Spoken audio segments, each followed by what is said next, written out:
असं म्हणतात की इथं 850 वर्षापूर्वी एक हे राहत होते मौलानी.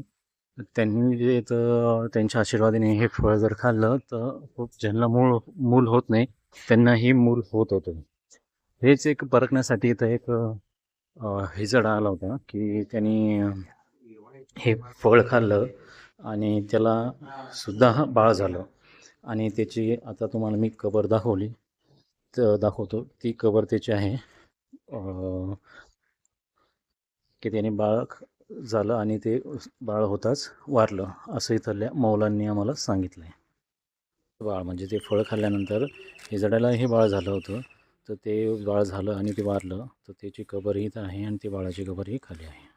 हे ते फळ आहे आपण ज्याविषयी आत्ता बोललेलो आहे, त्या झाडाचं फळ आहे जे खाऊन हिजड्यालाही मूल झालं होतं.